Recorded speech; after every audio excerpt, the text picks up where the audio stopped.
Well, it's been a really long time since I've done any videos and so much has changed. I don't have my rally car anymore. I sold it at the beginning of the year, did a lot of work to the shop, and I've just been super busy, haven't been able to do any car stuff in a long time, but I'm finally at the point where I'm gonna start a new rally car build, and the car that I actually chose for this is something that you would never think of if you thought about a rally car build.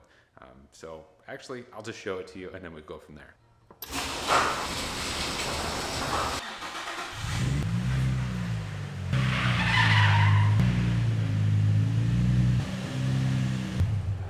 It's a 350Z, which you're probably thinking is a really dumb car to build to be a rally car.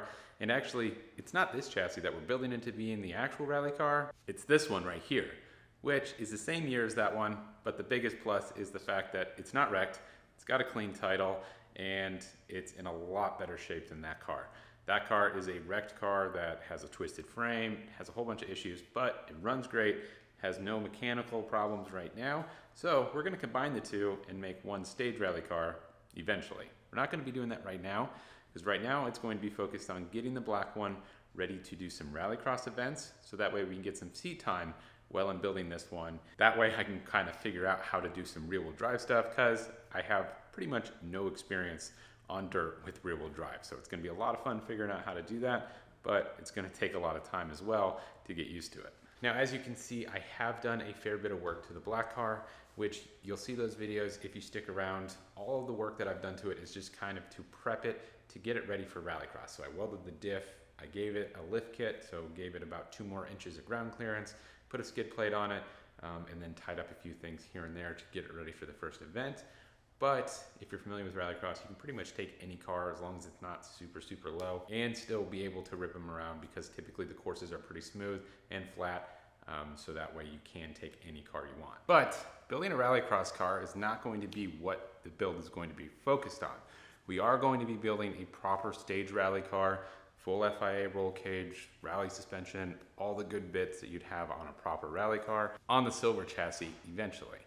And that's gonna bring a lot of headache and issues, because obviously a 350Z is never really designed for rally, and there's no aftermarket support with it. When you buy a car like an Impreza, an Evo, Fiesta, things like that, that people rally pretty much all over the world, there's a lot of aftermarket support. You can just buy some dampers right off the shelf that are gonna withstand all the rally abuse. They're properly valved. Everything's great and fine and dandy with them. You can buy upgraded arms, all these kind of things that's made to withstand all the rally abuse. Now, when you have a car like this, you don't get that option. Everything has to be custom. You have to figure everything out on your own, unless somebody else has done it before, which there are a few people that have done Z's before. Definitely not saying I'm super unique by doing this car. Not too many people have just done gravel only rally cars with these. Typically most of them have been like tarmac spec cars, which can get away with having a lower amount of travel and not as many like beefy components and things like that. So that's going to present a lot of unique challenges with this car, because we're gonna have to figure out stuff like suspension, skid plate, how to mount everything, things like that. It's just never really been done before with a car like this, and it's definitely not documented if it has been done, just because the people that have done it, it's so rare for someone to do it, the information really isn't out there. So it's gonna be a lot of fun to figure out, but this isn't necessarily the recommendation. If you're building your own rally car, if you wanna build your own rally car, don't go with something unique. It's cool to do something unique, but it's a lot more expensive, a lot more time, and you're not really able to rely on a bunch of other people's knowledge on how to do stuff and figure things out, because you might be the first person doing it. Now, there's plenty of people out there with unique cars that do rally. There's RX-7s, there's old Novas, there's all sorts of stuff that was never meant to actually rally. So it definitely is possible to rally any car, but it's not really recommended for your first build. But I didn't choose the 350Zs just because I wanted to build a unique car. I was looking for something that kind of fit a specific criteria, which was 2-wheel drive. I wanted it to be rear-wheel drive specifically. I wanted it to have a decent bit of power from the factory without having to do a whole bunch of stuff to it to try to get a little bit more power out of it or make it more reliable. And I wanted them to be kind of readily available to get like spare parts and stuff like that. And this kind of just fit the bill for all those. They're still really cheap. I got both these cars for 2,000 bucks. They have a fair bit of power from the factory, like 250-ish wheel horsepower. They have a fairly reliable powertrain too. I mean, it's been abused by teenagers for the last 20 years since the car came out.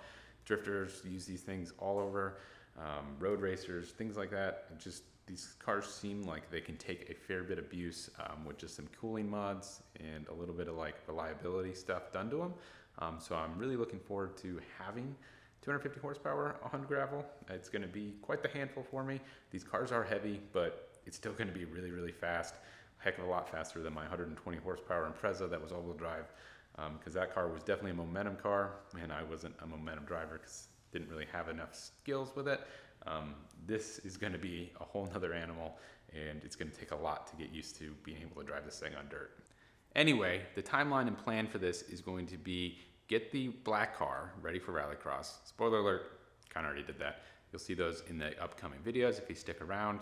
And then while we're getting seat time and we're able to use that so that we can kind of like learn, and I say we because my wife's also going to be driving it with me. So we are both going to be figuring out exactly how rear-wheel drive works, especially with a welded diff and a lot of horsepower. So it's going to be a lot of fun figuring that out, but we'll see how that goes. Good thing is we'll have plenty of time with that car before we have to strip it and put it into the silver car. And with this build, I really want to stay on as tight as budget as I possibly can. Now, with that, I don't want to sacrifice a whole bunch of stuff in order to like get it done for a certain price. I'm still going to have decent suspension. I'm still going to worry about important safety things that are optional, like getting halo seats, which I think everybody should have. You really have like no side protection as far as like your neck movement if you have a normal seat with just a Hans device. So I feel like everyone should have halo seats. It just makes a huge difference in a bad crash. And still going to have like auxiliary lighting in case we do night driving, things like that. Car's still going to be really nice. It's just not going to have like over-the-top expensive components. It's going to be more budget-friendly stuff, which should give everybody a good idea of like exactly how much you'd have to kind of budget if you're able to do all the work yourself. Obviously, if you can't do any work yourself and you have to pay somebody to do everything, the price is just going to go up exponentially and you're going to spend a whole bunch of money. I can do everything from the roll cage to the wiring and everything like that. So that's going to kind of skew it because obviously labor is not going to be part of it, just component stuff. But I'm going to stop rambling on. I hope you guys stay tuned for the entirety of the build. The next couple videos, like I said, are going to be on getting this car ready for rallycross. And then in a month or two, that's when we'll actually get into all the fab work on the new car. That's going to be a lot of fun.